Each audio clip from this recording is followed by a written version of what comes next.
यो kingdom चांगा city. वहाँ के लोग बात करते हैं कि जो वूजी सेक्ट के भागे हुए लोग हैं वो हमारी सिटी में छुप के रह रहे हैं। दूसरा बंदा बोलता है, हाँ मैंने भी सुना है, जो वो लोग हैं वो डिमोनिक कल्टीवेटर हैं। वो हमारे जैसे आम लोगों का खून और जो मांस है उन्हें निकाल कर उनसे कल्टीवेट करते हैं। ये कितना दर्दनाक होता होगा। फिर से एक आदमी बोलता है, तुम टेंशन मत लो, जो राइचियस कल्टीवेटर हैं वो भी यहाँ आ चुके हैं उनको पकड़ने के लिए। वो डिमोनिक कल्टीवेटर तो मरने के लायक हैं। और ये सब हमारा हीरो जो है अपने कान से सुन रहा होता है। तो ये सुनकर वो बोलता है कि अब मेरा यहाँ पे रहना ठीक नहीं होगा। और यहाँ हमारे हीरो का नाम बताया जाता है, उसका नाम है चूशवान। और वो पिछले 1 साल से भागता फिर रहा है इन लोगों से जो कि इसे ढूंढ रहे हैं। और वो बोलता है कि ऐसा जीना क्या जीना, ये कितना शर्मनाक है। ये चैंगशुआन कॉन्टिनेंट है और मेरी कोई फैमिली बैकग्राउंड भी नहीं है और मेरा कल्टीवेशन का जो स्पीड है वो भी ठीक ठाक है। और मैंने इतने एफर्ट के साथ कितनी मुश्किल से ज्वाइन किया था वूजी सेक्ट को, जो कि इस किंगडम का सबसे बड़ा सेक्ट था। अपनी ताकत को बढ़ाने के लिए मैंने बहुत सी कल्टीवेशन की और अलग अलग कल्टीवेशन टेक्निक को आजमाया, जिसमें Gu worm art, poison art, disguise और कॉर्प्स पपेट्री। और इतनी सारी मेहनत के बाद जब मैं क्यूआई रिफाइनमेंट स्टेज पर पहुंचा तो मैं सिर्फ एक स्टेप दूर था हमारे स्कूल के एल्डर का पर्सनल डिसाइपल बनने से। जब हमारे स्कूल के एंसेस्टर अपनी कल्टीवेशन कर रहे थे तो जी डिविएशन से वो पागल हो गए और उन्होंने लोगों को मारना शुरू कर दिया। इसी बीच जो 5 राइचस सेक्ट थे उन्होंने हमारे स्कूल को डिमोनिक स्कूल घोषित कर दिया और हमारे स्टूडेंट्स और हमारे टीचर्स को मारना शुरू कर दिया। जो भी हमारे स्कूल के स्टूडेंट थे वो सारे मारे गए और जो बच गए वो भागते फिर रहे हैं अब। और मेरे लिए तो बहुत ज़्यादा मुश्किल हो चुका है, क्योंकि जो मैं कल्टीवेशन टेक्निक को यूज़ करता हूँ उसके लिए मुझे बहुत ज़्यादा मात्रा में खून और मांस की ज़रूरत पड़ती है। और इसके बिना मैं और मेरा जो गू वर्म है दोनों मर जाएंगे। और वो बोलता है, अगर मुझे टाइम पे रिसोर्सेज नहीं मिले तो ब्लैक क्लैश के कारण मेरी जो डेथ है वो बहुत ज़्यादा ट्रैजिक होगी। और जो ये मेरी बॉडी है वो फेस कर सकती है ब्लैक क्लैश को, बहुत बड़े वाले को। और मैंने अपने स्कूल के एक पुराने बंदे से कांटेक्ट किया है जो रिसोर्सेज को ख़रीदना बेचने का काम करता है इस एरिया में। और वो उस बंदे को ढूंढता है और बोलता है कि होपफुली ये मेरी मदद ज़रूर करेगा। और उसके बाद वो उस बंदे के पास पहुंचता है और उसके पास जाता है तो वो बोलता है, ब्रदर चूशवान आप फाइनली आ ही गए यहाँ पे। आपके चेहरे को देखकर लगता है कि आपकी तबीयत ठीक नहीं है। और फिर हमारा हीरो बोलता है, ही लियांग क्या तुम मेरा सामान लेके आए हो? और वो बोलता है कि बड़े भाई आपकी दिलेरी का कोई जवाब नहीं, आप इस समय पर भी डिमोनिक कल्टीवेशन को यूज़ कर रहे हैं। जो ये ब्लड बीट्स हैं डिमोनिक बीस्ट की, अगर इनके बारे में राइचस कल्टीवेटर को पता लग गया तो आपके लिए तो ये मरने जैसा होगा। तो हमारा हीरो बोलता है, मैं तो उसी दिन मर गया था जिस दिन उन राइचस कल्टीवेटर ने हमारे स्कूल पे हमला किया था। और अब मैं डिमोनिक कल्टीवेशन करूं या ना करूं इससे कोई फ़र्क नहीं पड़ता। और फिर वो हंसते हुए बोलता है दूसरा लड़का कि ब्रदर मैंने इन बातों पे कभी ज़्यादा ध्यान नहीं दिया, और जो ये रिसोर्सेज है इनको लेके आने में और इधर उधर से इकट्ठा करने में बहुत टाइम लगा मुझे। और हमारा हीरो उसे बोलता है कि तुमने बहुत अच्छा काम किया, जो ये ब्लड बीड है ये अच्छी क्वालिटी के हैं, ये लो 10 लो ग्रेड के स्पिरिट स्टोन, जैसे कि मैंने तुमसे वादा किया था। और पीछे से उसके कान में फिर से आवाज़ आती है कि अब मछली जाल में फंस चुकी है, जाल बंद करने का समय आ गया। तो जब ये सुनता है तो वो बहुत हैरान होता है और बहुत ध्यान से उन सब की बातें सुनता है। और फिर वो लोग बोलते हैं कि इसको पकड़ने के बाद हमें इसको पूरी तरह चेक करना पड़ेगा और इसके पास जो भी सामान है वो हमारा हो जाएगा। और हमारा जो तरीका है इन्हीं के स्कूल के लोगों को इन्हीं के खिलाफ़ यूज़ करने का, ये हमेशा काम आता है। और अब इतने सालों में इसने जो भी कमाया है वो सब कुछ हमारा हो जाएगा। और ये सब सुन के हमारे हीरो को बहुत ज़्यादा गुस्सा आता है हम अपने दोस्त के ऊपर। फिर पीछे से किसकी आवाज़ आती है, वो बोलता है जो ये डिमोनिक कल्टीवेटर हैं इनको तो मार मार कर इनकी खाल उधेड़ देनी चाहिए और इनके पास जो भी है सब कुछ छीन लेना चाहिए। तो हमारा हीरो दूसरे लड़के से पूछता है क्या तुम्हारे पास ब्लड स्पिरिट पिल है? तो वो बोलता है कि इस पिल का इस्तेमाल तो फाउंडेशन एस्टेब्लिशमेंट वाले कल्टीवेटर करते हैं हीलिंग के लिए। तो आप कहना चाहते हैं कि ब्रदर आपने अंकल को और बाकी सभी लोगों को ढूंढ लिया है? फिर हमारा हीरो बोलता है तुम उतना ही बोलो जितना तुम्हें पूछना चाहिए, मुझे तुम सिर्फ ये बताओ तुम्हारे पास पिल है या नहीं। और फिर वो इरिटेट होकर बोलता है कि ब्रदर जो ये पिल है बहुत ज़्यादा महंगी है, आप इसके पैसे दे पाएंगे?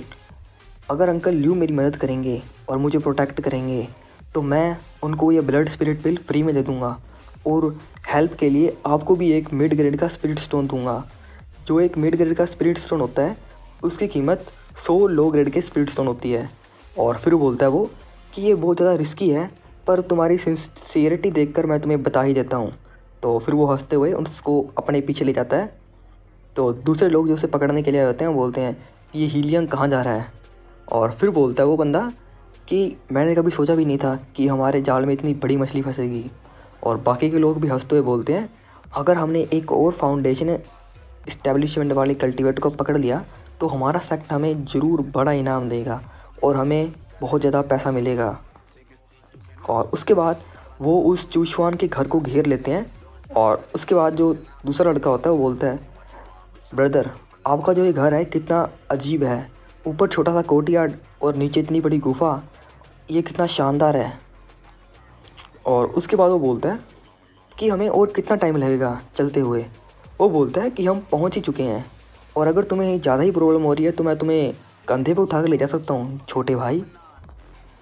ऐसा बोलते हुए मतलब वो बहुत ज़्यादा डेविल लुक दे रहा होता है। तो उसके बाद किसी के बाहर गेट तोड़कर निकलने की आवाज़ आती है, और उड़ते हुए बंदे को देखकर वो भी लोग बड़े हैरान होते हैं। वो बोलते हैं ही लियांग, ये तो ही लियांग है। और वो नीचे गिरता है और बोलता है कि अंडरग्राउंड में छुप कर बैठे हैं वो दोनों, जल्दी जाओ और उन्हें पकड़ लो, जाने मत देना उन्हें। तो फिर वो बूढ़ा अंकल उन सबको ऑर्डर देता है कि जाओ उन सबको जाके पकड़ लो और मार दो। और सारे उड़ते हुए लोग जाते हैं घर में। और उसके बाद वो बेसमेंट में जब सीढ़ियों से नीचे उतरते हैं तो उन्हें एक बंदे की लाश मिलती है जो कि पूरी सूखी होती है। तो फिर वो अंकल को बुलाते हैं कि हमें एक यहाँ पे सूखी हुई लाश मिली है। तो फिर वो अंकल आता है नीचे, वो देखता है कि इस बंदे की जो फेस का जो पूरे का पूरा मांस है वो किसी ने उतार लिया है खींचकर। और मुझे तो लगता है ये ही लियांग है, जो बाहर बंदा है वही चूशवान है, उसने हमें धोखा दिया है, जल्दी बाहर चलो। तो ऐसा करते करते हमारा हीरो जो है सिटी से बाहर आ जाता है और अपने फेस का जो मास्क है वो उतारता है। वो बोलता है कि ये कितना अनकंफर्टेबल है मास्क को पहनना। और फिर बोलता है वो इस बार तो मैं बच गया, मेरे इंसेक्ट ने बता दिया मुझे कि वो मुझे पकड़ने आए हैं, नहीं तो वो उस धोखेबाज ने मुझे पकड़वा ही दिया था। क्या मुझे भी एक राइचस कल्टीवेटर बन जाना चाहिए ये सब देखने के बाद? फिर बोलते हैं नहीं, अगर मैं राइचस कल्टीवेटर बन जाऊंगा तो मुझे अपना जो अब का जो कल्टीवेशन है वो सारा ख़त्म करके दोबारा से कल्टीवेशन स्टार्ट करना पड़ेगा। पर इससे तो मेरी बॉडी पे बहुत ज़्यादा डैमेज होगा, जो मेरी कल्टीवेशन का एप्टीट्यूड है वो भी अच्छा नहीं है। और अगर मैं राइचस कल्टीवेशन करूँगा तो मैं मरने से पहले सिर्फ़ और सिर्फ फाउंडेशन एस्टेब्लिशमेंट स्टेज तक ही पहुँच पाऊँगा। मेरे लिए तो सिर्फ डिमोनिक आर्ट्स ही ठीक हैं और जो मुझे एक अच्छा रिजल्ट दे सकते हैं, और फ्यूचर में मैं इमोर्टल बन सकता हूँ। और फिर वो मास्क फेंकता है और बोलता है मेरे लिए तो सिर्फ डिमोनिक पाथ ही है जो सही है। और उसके बाद वो एक गुफा के अंदर बैठता है और बोलता है फ्यूचर में मेरे लिए क्या रखा है ये मुझे नहीं पता, पर मेरा जो आज का दिन है वो बहुत अच्छा गया। फिर वो बोलता है कि मैंने उस हीलिया की जो स्पिरिचुअल पावर है वो भी ऑब्जर्व कर ली और उसका सारा का सारा सामान भी मेरे पास है अब। और फिर वो बोलता है मुझे बोनस के तौर पे उस बंदे के पास हमारे सेक्ट का एक मिस्टीरियस आर्टिफैक्ट मिला है। मैंने तो यहाँ तक भी सुना है जो ये आर्टिफैक्ट है इसको कहीं दूर के बैटलफील्ड से लाया गया है, और इसको यूज़ करने के लिए बहुत ज़्यादा स्पिरिचुअल पावर और ताकतवर फिजिक चाहिए। इससे पहले हमारे सेक्ट का कोई भी बंदा इसको यूज़ नहीं कर पाया है, और शायद मुझे भी एक बार ट्राई तो करके देखना ही चाहिए। और फिर वो अपनी स्पिरिचुअल पावर अपनी फिंगर में डालता है और मिरर के ऊपर टच करता है तो मिरर ग्लो करने लगता है। तो मिरर के अंदर उसको एक अजीब सा वर्ल्ड दिखता है जिसके अंदर ज़ोंबी वगैरह अपोकलिप्स वाला सीन होता है। तो उसे देखकर वो बोलता है नहीं ये तो एक इल्यूजन लगता है मुझे।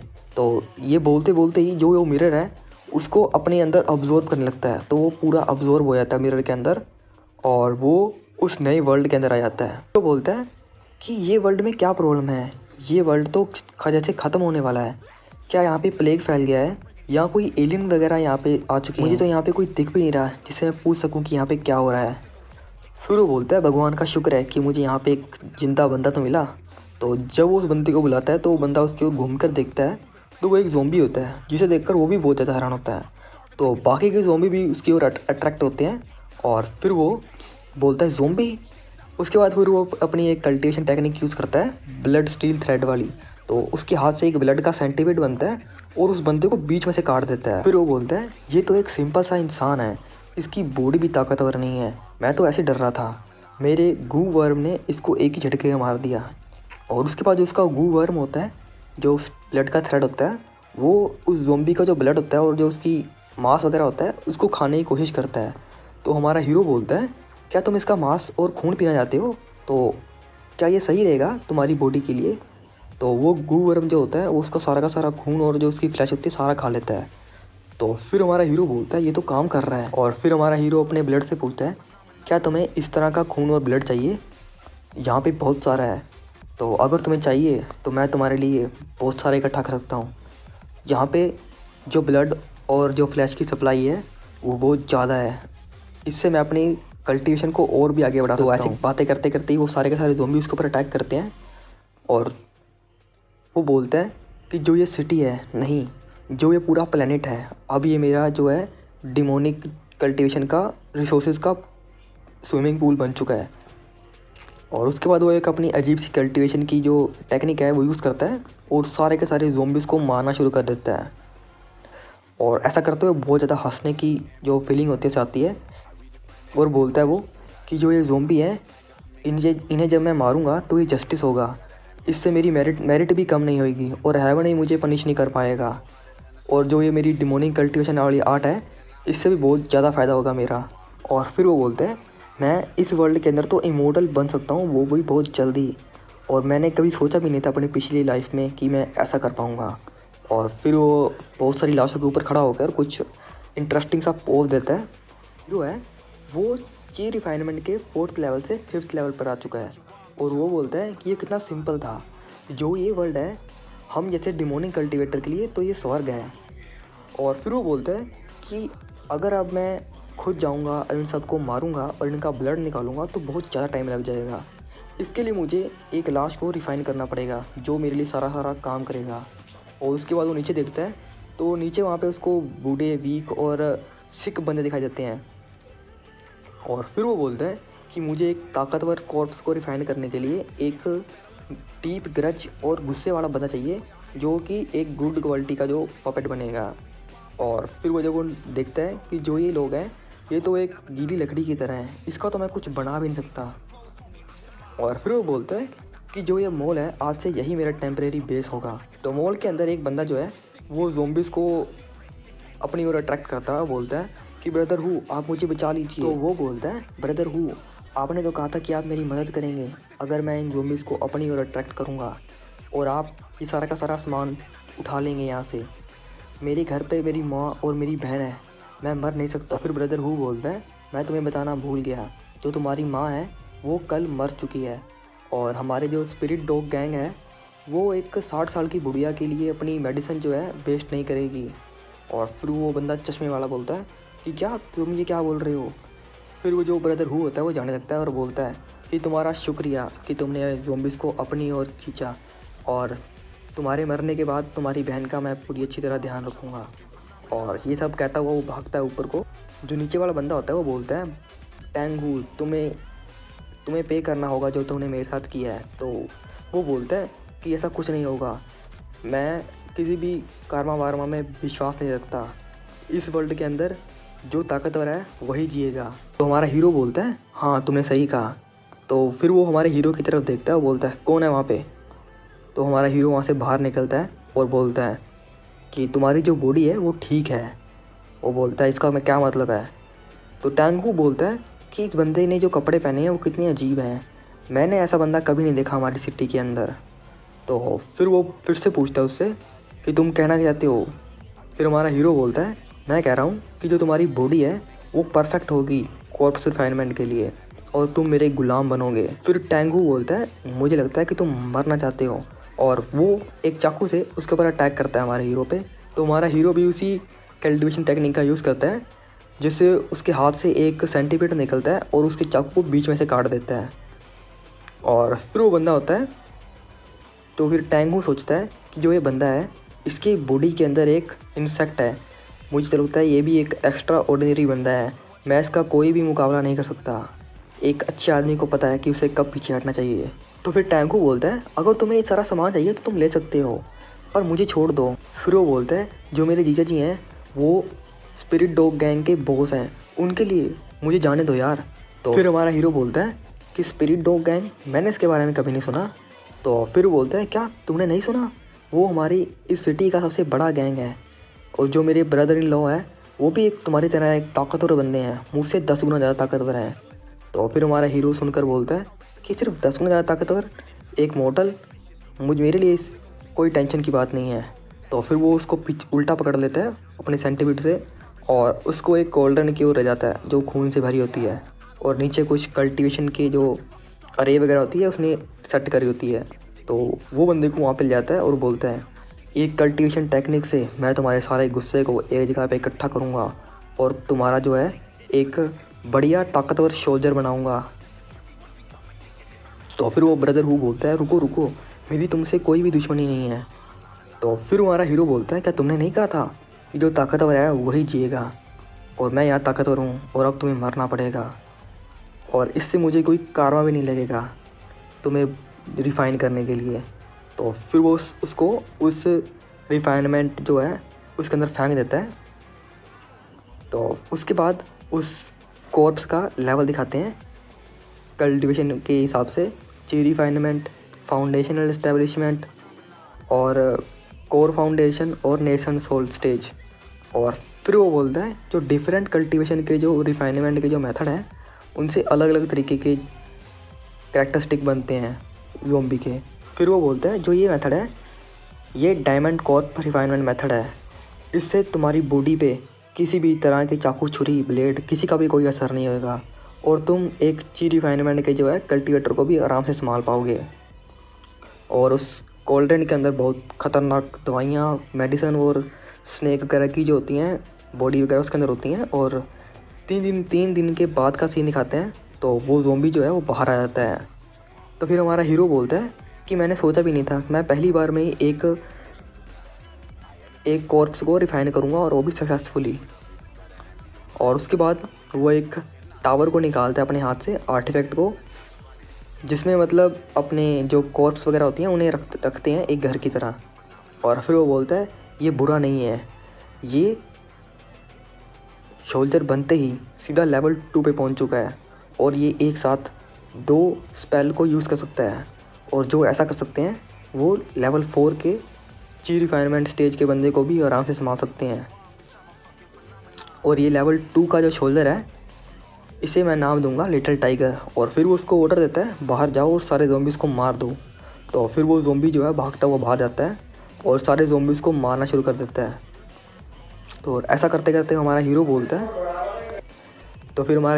है कि जो ये बंदा है ये कुछ ही देर में जो है पूरे मॉल को खाली कर देगा और जिसका सारा का सारा प्रॉफिट है मुझे मिलेगा। उसके बाद वो ऐसा ही करता है और सारे के सारे ज़ोंबीज़ को मारना शुरू कर देता है, पूरा मॉल खाली हो जाता है थोड़ी देर में। तो हमारा हीरो मैगी खा रहा होता है वहाँ पे, तो उसे बोलता है वेल डन, अगर तुम्हारे जैसा एक जो रिफाइनमेंट वाला जो कॉर्प्स है वो किसी के पास हो तो उसकी कल्टीवेशन स्पीड बहुत ज़्यादा ग्रेटली इम्प्रूव होएगी। तो फिर उसके सर पे हाथ रखता है और बोलता है मैं इनका खून निकालने के बाद अपनी कल्टीवेशन जो स्पीड है वो बढ़ाऊँगा और उसके बाद तुम्हारी भी हेल्प करूँगा लेवल अप करने में। तो उसके बाद हमारा हीरो जो है वो बोलता है कि जो मैं उस कॉन्टिनेंट पे था अपने कल्टीवेशन वर्ल्ड के अंदर, मैं सरवाइव कर रहा था, भागता फिर रहा था, पर इस वर्ल्ड के अंदर मैं ही बहुत ज़्यादा ताकतवर हूँ, लाइफ और डेथ मेरे कंट्रोल में है और मैं यहाँ पे अपनी पहली लाइफ की तरह खाना पीना और सब कुछ दोबारा ट्राई कर सकता हूँ। और मैंने कभी सोचा भी नहीं था इस मिरर से मुझे इतनी ज़्यादा बड़ी अपॉर्चुनिटी मिलेगी। और फिर वो बोलता है अनफॉर्चुनेटली जो ये मिरर है इसकी पावर है वो ख़त्म हो चुकी है और ये अब्जॉर्ब कर रहा है फिर से स्पिरिचुअल पावर को अपनी ताकत को बढ़ाने के लिए। और जब ये दोबारा चार्ज हो जाएगा तो मैं इसे अपने चंगशुआन कॉन्टिनेंट वापस जाऊंगा और शायद वो रैचेस कल्टीवेटर अभी भी मेरे पीछे पड़े होंगे। और फिर बोलता है और मुझे यहाँ पे अपना टाइम वेस्ट नहीं करना चाहिए, मुझे अपनी जो डिमोनिक टेक्निक है वो आगे बढ़ानी चाहिए इस प्लैनेट पे। और मैं सही समय पे जब इस मिरर की पावर वापस आ जाएगी तो मैं भी वापस चला जाऊँगा। और उसके बाद वो नीचे देखता है जिस जहाँ पे एक रस्सी या किसी लोहे की वायर के ऊपर सारी की सारी लाशों को लटकाया जा रहा होता है। तो नेक्स्ट सीन के अंदर डोंकू सिटी का होटाई होटल, मतलब एक बेस होता है उस बॉस का, स्पिरिट डॉग गैंग का। तो गैंग का बॉस बोलता है एक बंदे को, तुमने मुझसे वादा किया था कि तुम 15 दिन में उस टैंगू को ढूंढ लोगे, पर अब तो महीना हो चुका है, तुमने मुझे अभी तक नहीं बताया कि वो कहाँ है, उसके साथ क्या हुआ है। तो वो बोलता है मैंने ब्रदर टैंगू को ढूंढा था पर मुझे वो कहीं नहीं मिला, लास्ट जो उसकी लोकेशन थी वो रनफा शॉपिंग मॉल के आसपास थी। तो फिर वो बंदा बोलता है डरते हुए कि जो वो जगह है वो बहुत ज़्यादा ख़तरनाक है, मैंने अपने 2 आदमी को वहाँ पे भेजा था पर वो दोनों भी अभी तक वापस नहीं मुड़ कर आए हैं, मुझे लगता है वहाँ पे एक हाई लेवल का ज़ोंबी आ चुका है और इसमें मेरी कोई गलती नहीं है कि वहाँ पे हाई लेवल का ज़ोंबी आ चुका है, उसे सिर्फ आप ही संभाल सकते हैं। बॉस जो होता है वो आता है उसके पास, वो बोलता है कि इसमें तुम्हारी कोई गलती नहीं है, तुम कौन सा एक एक्स्ट्रा ऑर्डिनरी बंदे हो जो तुम उन बंदों को मार सकते हो। उसके बाद वो बोलता है कि मैं एक यूज़लेस इंसान को अपने बेस में नहीं रख सकता जो कि मेरे किसी काम नहीं आएगा। और उसके बाद वो अपने उस डॉग को ऑर्डर देता है और उसको मार देता है। तो उसके बाद वो अपने दूसरे बंदे को ऑर्डर देता है, ज़िंदा या मुर्दा मुझे टैंगू चाहिए। जो गैंग का बॉस है वो वांग बाओ को ऑर्डर देता है कि जाओ इन दोनों कुत्तों को अपने साथ ले जाओ और उस जो मॉल है उसके अंदर चेक करो कि क्या हो रहा है। कि एक गाड़ी जो सारी ज़ोंबीज़ को कुतरते हुए आगे निकल रही होती है और वो उसी मॉल के सामने आके रुकती है। उसके अंदर से वो बॉस निकलता है गैंग का और वो बोलता है ये कितनी अजीब बात है कि यहाँ पे कोई भी ज़ोंबी नहीं है। और फिर वो अपने दोनों कुत्तों को ऑर्डर देता है अंदर जाने के लिए। तो वो अंदर जाके जब चेक करते हैं तो फिर वो बोलता है कि यहाँ अंदर भी कोई नहीं है, क्या बात। तो फिर वो बोलता है कि हमें ऊपर जाके चेक करना चाहिए। तो फिर जब वो ऊपर जाता है तो उसे तेज़ ब्लड की स्मेल आती है और उसके सामने जो है ब्लड के कंटेनर भरे पड़े होते हैं। तो उसका कुत्ता हवा में देखकर ऊपर भौंकने लगता है। तो फिर जब वो ऊपर देखता है तो ऊपर बहुत सारी लाशें लटक रही होती हैं ज़ोंबी की और इंसानों की, और उसे देखकर वो ज़मीन पे खड़ा नहीं हो पाता, कांप जाता है। तो फिर वो बोलता है कि ये तो पागलपन की हदें पार कर दी हैं इस बंदे ने, किसने किया होगा ये, कहीं टैंगू को भी किसी ने तो नहीं पकड़ा। और फिर उसका चेला बोलता है कि बॉस हमें क्या करना चाहिए। तो फिर वो बोलता है चाहे ये किसी ने भी किया हो, चाहे ये ब्लैक विंड सिक्योरिटी कंपनी हो या कोई और, वो सीधा सीधा मुझसे पंगा ले रहा है। अगर कोई मेरी फैमिली के साथ या मेरी गैंग के साथ पंगा लेगा तो उसका अंजाम बहुत बुरा होगा, और जिसने भी ऐसा सब कुछ किया है मैं उसे पर्सनली जो है फ़ाइट करूँगा। उसके बाद जो हमारा हीरो होता है वो अपने कॉन्टिनेंट पे वापस चला जाता है। तो उसका स्पेस और टाइम का जो वार्प होता है वो जब खुल रहा होता है तो उसके अंदर से वो एंट्री करता है अपने एरिया में। तो वो बोलता है मैं वापस आ चुका हूँ, यहाँ की स्पिरिचुअल एनर्जी कितनी रिच है। और फिर वो जब वो पीछे मुड़ के देखता है तो सेम टू सेम वही शैन गैंग के जो सोसाइटी के बंदे होते हैं उसके पीछे पड़े होते हैं। तो उन बंदों में से एक बंदा बोलता है चूशवान, तुम कनिंग बास्टर्ड कहीं के, पिछली बार तुम भागने में सफल हो गए थे पर इस बार तुम नहीं बचोगे, तुम्हारी वजह से हमें पनिशमेंट मिली थी और हमारे लिए कितनी लक की बात है कि हमें तुम्हारा ये ठिकाना मिल गया, अब तुम कहाँ भागोगे, तुम मुझसे पंगा लोगे। तो फिर वो बोलता है इस पर हमला करो। तो वो हमारे हीरो को घेर लेते हैं। तो फिर हमारा हीरो बोलता है कि मुझे लगता है तुम्हें दिखाना ही पड़ेगा मेरे ब्लड स्टील थ्रेड का अपग्रेडेड वर्जन। तो वो सभी बंदों को पकड़ लेता है अपने जाल के अंदर। तो फिर वो बंदा बोलता है कि तुमने किया कैसे, तुम तो चौथे लेवल के ची रिफाइनमेंट के बंदे हो। फिर हमारा हीरो बोलता है जो तुम्हारी इन्फॉर्मेशन है वो आउटडेटेड हो चुकी है, अब मैं 6 लेवल का ची रिफाइनमेंट का बंदा हूँ। वो बोलता है क्या, ये तो इम्पॉसिबल है कि तुम 6 लेवल पर कैसे ब्रेक थ्रू कर चुके हो सिर्फ 3 दिनों में। तो फिर जब वो 3 दिन सुनता है तो बोलता है क्या, मैं उस मिरर के अंदर 1 महीने तक रहा पर यहाँ पर सिर्फ 3 दिन गए हैं। मुझे लगता है कि जो उस मिरर के अंदर टाइम का फ्लो है वो 10:1 में है। तो फिर हमारा हीरो बोलता है कि मैं तुमसे एक बार फिर पूछता हूँ, क्या तुम्हारे पीछे भी कोई आ रहा है मुझे पकड़ने के लिए, जैसे कि वो फाउंडेशन इस्टेब्लिशमेंट वाला तुम्हारा अंकल। तो उनमें से कोई जवाब नहीं देता। तो हमारा हीरो बोलता है तो तुम ऐसे नहीं बोलोगे है ना। तो हमारा हीरो उनमें से एक बंदे को पकड़ लेता है और उसकी पूरी बॉडी को स्क्वीज़ कर देता है और उसके सारे के सारे जो बॉडी के पीस होते हैं वो कट के अलग अलग नीचे गिर जाते हैं। तो इसे देखकर वो सारे बंदे डर के कांप जाते हैं और वो बोलता है मैं तुम्हें एक आखिरी चांस दे देता हूँ, अगर तुम मुझे बताओगे तो मैं तुम्हें जाने दूँगा। और उसके बाद एक बंदा बोलता है मैं बताता हूँ, इस बार सिर्फ हम ही आए हैं तुम्हें पकड़ने के लिए। हमने ये सोचा था कि तुम एक 4th लेवल के बंदे हो, हम तुम्हें पकड़ लेंगे, अंकल की कोई ज़रूरत नहीं है, इसीलिए सिर्फ हम ही आए हैं। तो हमारा हीरो बोलता है तो इसमें टेंशन की कोई बात नहीं है मेरे लिए। तो फिर वो सारे बंदों को मार देता है। तो बंदे बोलते हैं तुमने तो बोला था तुम मुझे छोड़ दोगे। तो फिर हमारा हीरो बोलता है कि मैं वही बंदा हूँ जिसको तुम पत्थर दिल का खूंखार डिमोनिक कल्टिवेटर बोलते हो, तो मैं तुम्हें कैसे जाने दे दूँ। तो उसका जो सेंटीपीड होता है फिर से सारों का ब्लड जो है कल्टिवेशन चूस लेता है। तो फिर हमारा हीरो बोलता है जब मुझे वो पहली बार मिरर मिला था तो मैं 4th लेवल के QI रिफाइनमेंट में था, और जो ये मेरा सेंटीपीड है ब्लड स्टील थ्रेड ये पहले लेवल पे था, पर अब मैं 6 लेवल पे हूँ। और जो ये मेरा ब्लड स्टील थ्रेड है इसको भी एक एबिलिटी मिल चुकी है लोगों का खून और मांस खाने के बाद। और मेरे पास एक ट्रम्प कार्ड के लिए लेवल 3 का ज़ोंबी सर्वेंट भी है। अगर मैं यहाँ के लोगों के हिसाब से बताऊँ, जो बंदा इतने कम टाइम में इतनी ज़्यादा कल्टिवेट कर पाता है उसको यहाँ के लोग जीनियस मानते हैं। फिर हमारा हीरो बोलता है पर मुझे ही पता है जो मेरी लाइफ स्पैन है वो 10 गुना ज़्यादा तेज़ी से उस वर्ल्ड के अंदर ख़त्म हो रही है। और फिर वो बोलता है कि मुझे ये जल्दी से जल्दी ब्रेक थ्रू करना पड़ेगा अपनी लाइफ को बढ़ाने के लिए। तो फिर वो बोलता है जो ब्लड और फ्लैश की जो फर्नेस है वो उस प्लैनेट पे कभी ख़त्म नहीं होएगी, पर हमें ज़ोंबी को रिफाइन करने के लिए और भी मेडिसिन और कल्टीवेशन के रिसोर्सेज चाहिए जो मुझे यहाँ से मिलेंगे। फिर वो बोलता है जब तक मेरा जो मिरर है वो रिकवर करता है अपनी एनर्जी को तब तक मैं यहाँ सारा कुछ सामान खरीद लूँगा। और उसके बाद वो चांगा सिटी की जो है मार्केट में आ जाता है। तो वो बोलता है कि मैंने सारा मटेरियल ख़रीद लिया है कॉर्प्स रिफाइनमेंट के लिए, और एक ट्रम्प कार्ड के लिए मैंने आर्टिफैक्ट भी खरीद लिया है, पर सबसे ज़रूरी बात जो चीज़ मुझे चाहिए वो इस मार्केट में नहीं मिलेगी, मुझे किसी खास बंदे से मिल सकती है वो। तो उसके बाद वो किसी चीज़ को देख बहुत ज़्यादा हैरान होता है। विदर्ड बोन ग्रास है, ये तो हमारे वूजी सेट का जो है टोकन है। तो उसके बाद वो उस बंदे के पास जाता है तरबूज वाले के पास, उससे पूछता है। तो वो उस बंदे से पूछता है फेलो डाउइस्ट ये तरबूज कितने के दिए।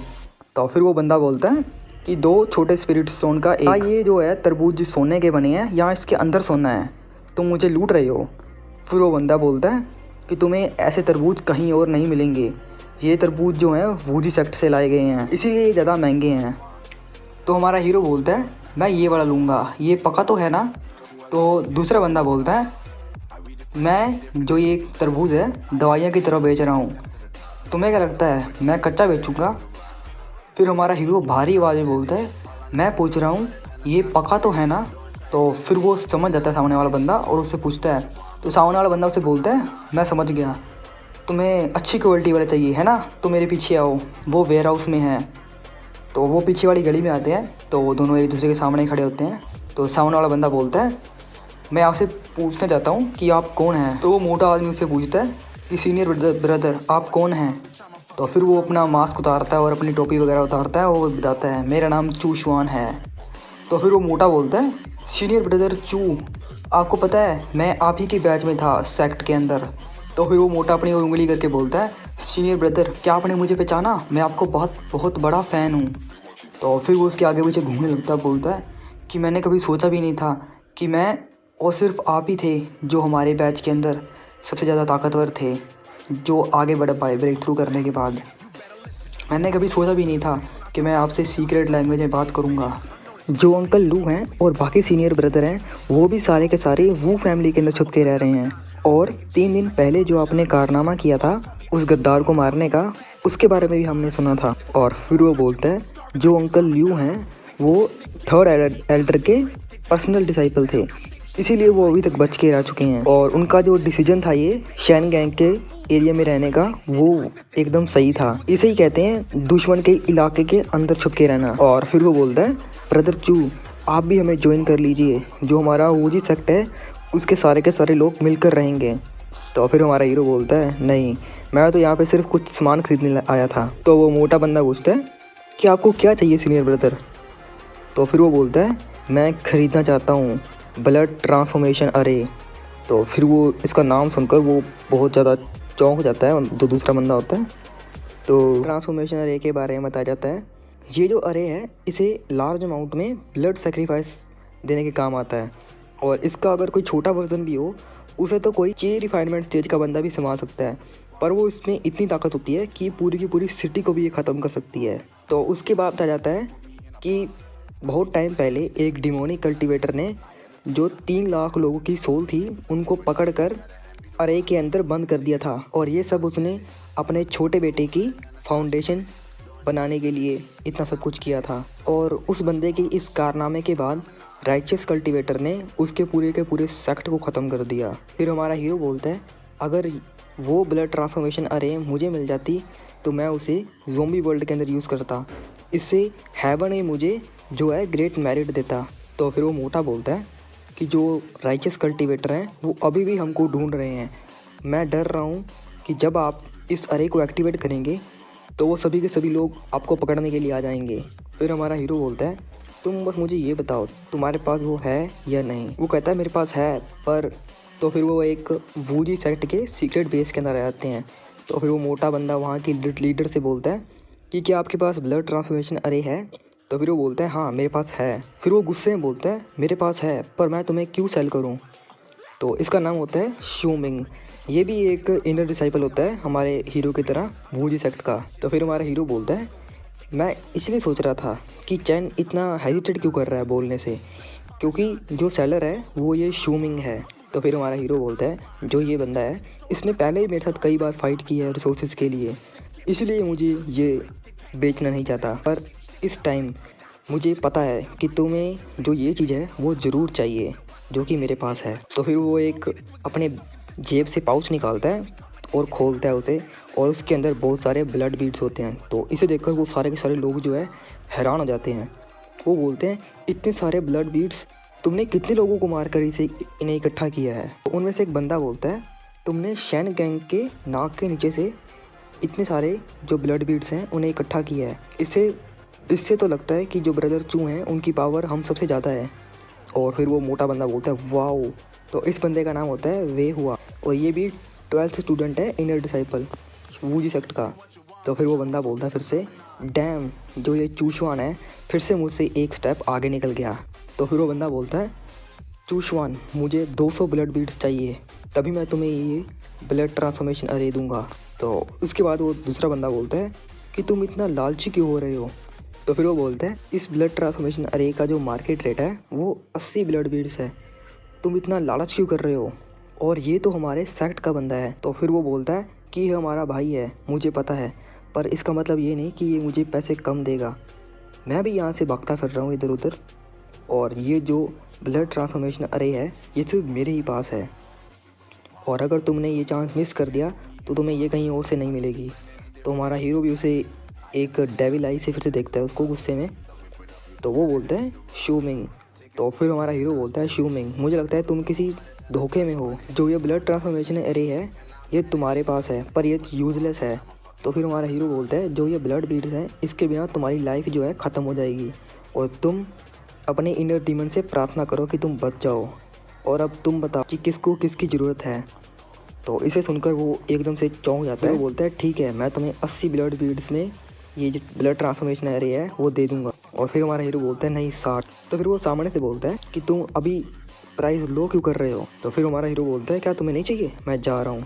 तो फिर वो बोलता है, वेट रुको मुझे सोचने दो। हमारा हीरो फिर से रेट जो है 50 कर देता है। तो उसे एकदम से गुस्सा आ जाता है और अपनी छाती को एकदम पीछने लगता है। वो बोलता है, ठीक है 50 डील। तो हमारा हीरो बोलता है, ये तुमने बढ़िया किया, और अब मुझे तुम ब्लड ट्रांसफॉर्मेशन अरे दे दो। तो फिर वो उसे ब्लड ट्रांसफॉर्मेशन अरे दे देता है, और वो बोलता है, अभी मेरे पास बहुत सारे ब्लड बीड्स बचे हैं, क्यों ना मैं तुम्हें ये सारे के सारे फ्री में दे दूँ, तो बाकी सारे जो उसके दूसरे दोस्त होते हैं उन सबको वो फ्री में जो है सारे के सारे ब्लड बीट्स दे देता है और उनसे स्पिरिट स्टोन ले लेता है। तो फिर दूसरा बंदा बोलता है कि थैंक यू सीनियर ब्रदर चू, हमें इस ब्लड बीड की बहुत ज़्यादा ज़रूरत थी। और फिर हमारा हीरो बोलता है ये सारा का सारा सामान अब मैं उस ज़ोंबी वाले वर्ल्ड में ले जाऊंगा और वहाँ पे अपनी कल्टीवेशन को और भी ज़्यादा बढ़ाऊंगा। और उसके अगले सीन में देखते हैं कि जो हमारा हीरो है वहाँ से जाने लगता है। वो बोलता है ब्रदर चू आप अपना ध्यान रखना, जो अंकल लू है वो भी हमारे साथ हैं और वो हमारा पूरा अच्छी तरह ध्यान रखते हैं और वो ताकतवर भी हैं, वो हमें प्रोटेक्ट कर सकते हैं, आप हमारे साथ सेफ रहोगे अकेले जाने के बजाय। तो हमारा हीरो बोलता है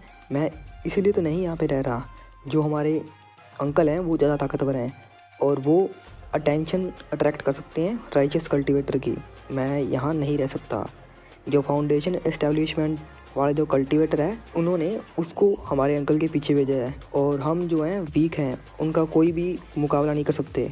तो पीछे से किसकी आवाज़ आती है तुम सारे के सारे यहीं रुक जाओ। तो फिर वो बंदा बोलता है हम शैन गैंग के एल्डर के ऑर्डर से यहाँ पे आए हैं इन्वेस्टिगेशन करने, जो वुडी सेक्ट के जो भागे हुए लोग हैं वो फैमिली के अंदर छुप के रह रहे हैं, हमें ये इन्फॉर्मेशन मिली है। तो फिर वो बंदा बोलता है क्या तुम हो वुडी सेक्ट के भागे हुए लोग, डिमोनिक कल्ट के मेंबर, जल्दी आगे जाओ हमें चेकिंग करनी है यहाँ की। जो उनका लीडर होता है वो बोलता है क्या ये लोग यहाँ पे आ भी गए, शैन गैंग के मेंबर, इनके नंबर से तो लगता है कि इनके अंदर एक लेवल 7 का ची रिफाइनमेंट का बंदा भी होगा। तो फिर वो मोटा बोलता है कि हम चारों जने मिलकर भी किसी को भी नहीं हरा सकते यहाँ पे। तो फिर हमारा हीरो बोलता है मैं इसी बात के लिए डर रहा था, अब यहाँ से भागना जो है मुश्किल हो जाएगा और जो मेरे बाकी भाई भी हैं वो भी मेरे साथ मर सकते हैं, क्या मुझे एक स्टेप आगे लेना चाहिए कि नहीं। तो फिर वो पीछे से बंदा बोलता है जो ये कैप लेकर बंदा खड़ा है यही डिमोनिक कल्टीवेटर है चूशवान जिसको तुम ढूंढ रहे हो। तो सभी लोगों का ध्यान चूशवान की ओर हो जाता है और जो शूमिंग होता है वो भाग जाता है और बाकी लोग भी उसे गालियाँ निकालते हैं। तो हमारा हीरो बोलता है कि मैंने तुम्हारे बारे में कितना सोचा पर तुमने मुझे धोखा दिया और अब ये हालात आ चुके हैं। तो हमारा हीरो उन सभी बंदों के सामने आता है और वो बोलता है मैं पकड़ा जा चुका हूँ,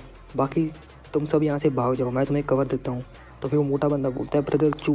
तो ऐसे बोलते ही वो सारे के सारे बंदे भाग जाते हैं। तो हमारा हीरो बोलता है कि जल्दी यहाँ से भागो, जो मेन फोर्स है वो भी यहाँ पे आने वाली है, जो अंकल लू है उन्हें इन्फॉर्म कर दो और उन्हें यहाँ से भागने के लिए बता दो। तो फिर वो भागते हुए बोलते हैं कि ब्रदर चू वो बंदा सेल्फिश था पर हम आपकी काइंडनेस को कभी नहीं भूलेंगे। जो शैन गैंग के बंदे होते हैं वो बोलते हैं कि कोई ज़रूरत नहीं उन्हें पकड़ने की, जो ये चूशवान है इसी को पकड़ना है, कि जो ये चूशवान है ये अंकल सन के हाथों पिछली बार बच गया था, उन सबको भागने दो, इसकी ज़्यादा कीमत है। और फिर वो बोलता है कि मैंने कभी सोचा नहीं था डिमोनिक कल्टीवेटर तुम अपना सेक्रीफाइस देकर अपने भाइयों को बचाओगे। तो फिर हमारा हीरो बोलता है जो डिमोनिक कल्टीवेटर होता है वो हमेशा अपना फ़ायदा सोचता है और शायद उन्हें जिंदा रखने से मुझे ज़्यादा फ़ायदा होगा फ्यूचर में, क्या तुम्हें नहीं लगता। वो बोलता है हाँ शायद, और अगर तुम यहाँ से भाग पाओ तभी तुम्हारा फ्यूचर होगा, नहीं तो तुम आज यहाँ पे मर जाओगे। तो फिर वो बोलता है तो ऐसी बात है। तो फिर से वो अपना ब्लड सेंटीपीड निकालता है और उन पे अटैक करता है। तो सामने से वो भी अटैक करते हैं। तो फाइट करते करते वो जो सेंटीपीड है उस सामने वाले बंदे की तलवार को पकड़ लेता है और फिर वो बंदा बोलता है ये तो गू वर्म है, तुम जाओ दोनों जने इसके ऊपर हमला करो। तो पीछे से दूसरे बंदे भी हमला करते हैं उसके ऊपर। तो उसके बाद हमारा हीरो जो है अपने टावर को निकालता है और उसके अंदर से वो ज़ोंबी निकलता है, उन दोनों को पकड़ के उनका सर पकड़ता है और नीचे मारता है। वो बंदे बोलते हैं ये पॉसिबल भी कैसे है। तो फिर वो बंदे बोलते हैं कि ये तो कमजोर सा बंदा है, इसके पास इतना बड़ा और इतना ताकतवर बंदा कहाँ से आया, ये तो एक डिमोनिक कल्टीवेटर का ट्रम्प कार्ड है। तो उसके बाद वो जो ज़ोंबी होता है वो जोर से चीख मारता है और उन दोनों का जो सर है वो फोड़ देता है। तो फिर हमारा हीरो बोलता है क्या तुम एग्री करते हो जो मैंने तुम्हें पहले कहा था और अब मेरी बारी आ चुकी है। तो फिर हमारा हीरो बोलता है मैं प्रार्थना करता हूँ कि जो तुम्हारा स्टोरेज बैग है उसमें कुछ ना कुछ इंपॉर्टेंट जरूर होगा मेरे लिए। चैप्टर 5 की शुरुआत में हम देखते हैं क्या चूशवान को तुम वहाँ पे अकेले छोड़ा है, हम डिमोनिक कल्टीवेटर हैं, हमारा डिमोनिक स्कूल ख़त्म हो चुका है और हमारे सबके हालात एक जैसे हैं। ये है अंकल लू। जो चूशवान है वो हमारे स्कूल का टॉप 10 डिसाइपल है, अगर वो यहाँ होता तो हमारी हेल्प कर पाता। अंकल सिचुएशन ऐसी थी मैं कुछ कर नहीं पाया, अगर हम वहाँ रहते तो हम भी मार जाते। इन सबको छोड़ो, वो फाउंडेशन कल्टीवेटर यहाँ पे आता ही होगा मेरे लिए। नहीं अंकल हम भी आपके साथ मिलकर फाइट करेंगे। नहीं वो कल्टीवेटर बहुत ज़्यादा पावरफुल है, अब सिर्फ तुम लोग बचे हो जो हमारे स्कूल को दोबारा रिवाइव कर सकते हो। मेरी बात को ध्यान से सुनो, जल्दी यहाँ से निकलो और बायमिंग माउंटेन पे मुझे थोड़े दिन बाद मिलना। लू तो तुम यहाँ छुप कर बैठे हो और तुम अभी भी इन बच्चों को बचाने की कोशिश कर रहे हो। टेंशन मत लो, हमारे लोगों ने इस सिटी को घेर लिया है, वो कहीं बचकर नहीं भाग पाएंगे। हमें कौन सा रास्ता लेना चाहिए, अगर हम अंकल की बात माने जो खतरनाक इलाका है वही सबसे सेफ एरिया है, और दुश्मन कभी नहीं सोचेगा कि हम वहाँ पे छुप के बैठे होंगे। जाते वक्त हम चूशवान की लाश को भी वहाँ से ले जाएंगे। ये लोग तो शैन गैंग के लोग हैं, इस सिटी के अंदर इतना ताकतवर बंदा कहाँ से आया? ये ब्रदर तूने तो नहीं किया? क्या तुम पागल हो? ये चूशवान ने किया है। वो एक 4th लेवल का कल्टीवेटर है। इन सबको सिर्फ एक ही हथियार से मारा गया है।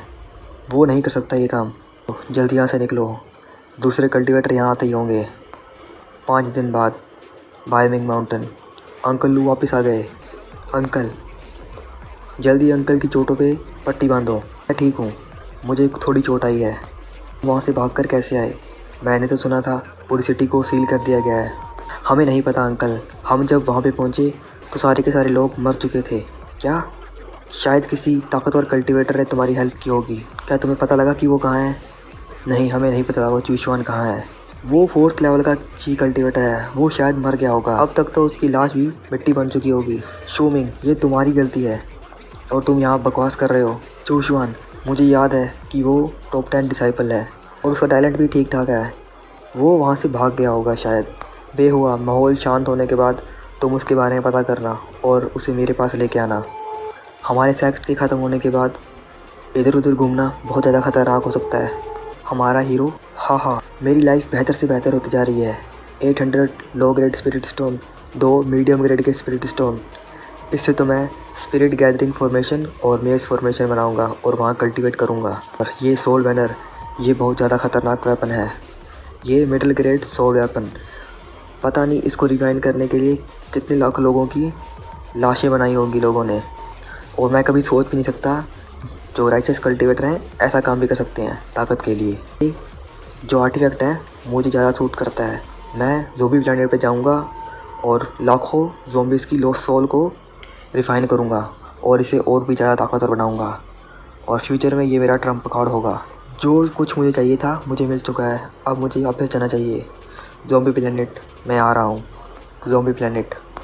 मैं 2 महीने से यहाँ नहीं आया। इतनी तोड़फोड़ किसने कर दी यहाँ पे? ज़ोंबी ये काम नहीं कर सकते। किसी ने जानबूझ के इस सारी जगह को आग लगाई है। और ऐसा कौन सा पागल है जिसने खाने के सामान को भी आग लगाई है बिना किसी रीज़न के? लिटिल टाइगर, जो भी ज़िंदा इंसान है उसे पकड़ के यहाँ पे लेके आओ। हमें कुछ नहीं पता, हमें मत मारना। हमने यहाँ पे आते जाते किसी को नहीं देखा। अगर तुम नहीं जानते तो मेरे तुम किस काम के? शायद ये लड़की मेरे काम आ सकती है। मुझसे दूर रहो प्लीज़। हाई लेवल का ज़ोंबी, भागो। नहीं, मुझे मत मारना। ये ज़ोंबी तो टैंग हू है। टैंग हू, तुम्हारे साथ ये किसने किया? तुम मुझे कहाँ ले जा रहे हो? तुम आ गए? Good boy. तुम कौन हो? तुम ब्रदर टैंग हू को ऐसे ऑर्डर क्यों दे रहे हो? क्या तुम लिटिल टाइगर को जानते हो? शायद तुम भी उस गैंग से होगे। क्या ये तुम्हारा कारनामा है? अगर मैं बोलूँ हाँ तो मैंने तुमसे कभी फ़ाइट नहीं की और तुम यहाँ मुझसे पहले फ़ाइट करने आ गए। क्यों? मैं तो यहाँ सिर्फ कल्टीवेट करने आया था और शायद मुझे तुम जैसे कुत्तों को पहले मारना चाहिए था। और शायद तुम एक अच्छे रिसोर्स बनोगे कॉर्प्स रिफाइनमेंट के लिए। कॉर्प्स पपेट, ये क्या चीज़ है? तुम टेंशन मत लो, मैं तुम्हें बाद में बताऊँगा। और पहले तुम मुझे अपनी गैंग के बारे में बताओ। चैप्टर 6। मेरा नाम वांग बाओ है। मैं राइट हैंड मैन हूँ जाओ होंग का और हमारा बेस होटाई होटल में है। हमने इस जगह को आग लगाई थी। इस जगह के हालात देखने के बाद मेरे बॉस ने मुझे ऑर्डर दिया इस जगह को ख़त्म कर दो। तुम्हारे बॉस के पास कैसी एबिलिटी है? जो हमारा बॉस है वो लेवल 1 ट्रांसेंडेंट लेवल का बंदा है और उसके पास 3 ताकतवर स्पिरिट डॉग हैं और उनकी हाइट 3 मीटर से लंबी है और वो बहुत ज़्यादा ताकतवर हैं। जो उसकी फिज़िकल बॉडी की स्ट्रेंथ है वो एक एडवांस लेवल के ज़ॉम्बी के बराबर है। मेरी सोल टेक्निक का असर कम हो रहा है। वांग बाओ, मैं तुमसे आखिरी सवाल पूछता हूँ, क्या तुमने भी बहुत से लोगों को मारा है? हाँ, मैंने भी बहुत सारे लोगों को मारा है। इस अपोकलिप्स के बाद बहुत सारे लोगों को मारा है। मुझे बहुत मज़ा आता है लोगों को मारने में। तो ऐसी बात है, मैं तुम पर बिल्कुल भी ध्यान नहीं दिखाऊंगा कॉर्प्स रिफाइनमेंट के बाद। तुम ये सब क्या कर रहे हो मेरे साथ? नहीं, छोड़ दो मुझे। ये प्लैनेट, ये ज़ॉम्बी, ये ट्रांसेंडेंट स्पिरिट डॉग, ये सब कितना इंटरेस्टिंग होता जा रहा है। एक ची रिफाइनमेंट कल्टीवेटर इस वर्ल्ड के अंदर बहुत ज़्यादा ताकतवर होता है, पर फिर भी मुझे ध्यान रखना होगा। आसपास की इन्फॉर्मेशन और ज़ॉम्बीज़ का जो मटेरियल है इकट्ठा करने के लिए मेरी ताकत अभी भी बहुत कम है। जो ज़ॉम्बी पपेट हैं उनकी इंटेलिजेंस बहुत कम है और शायद मेरे पास अगर इंसानों का एक ग्रुप हो जो मेरा ऑर्डर माने तो मेरी जो ये पावर है बहुत ज़्यादा बढ़ सकती है।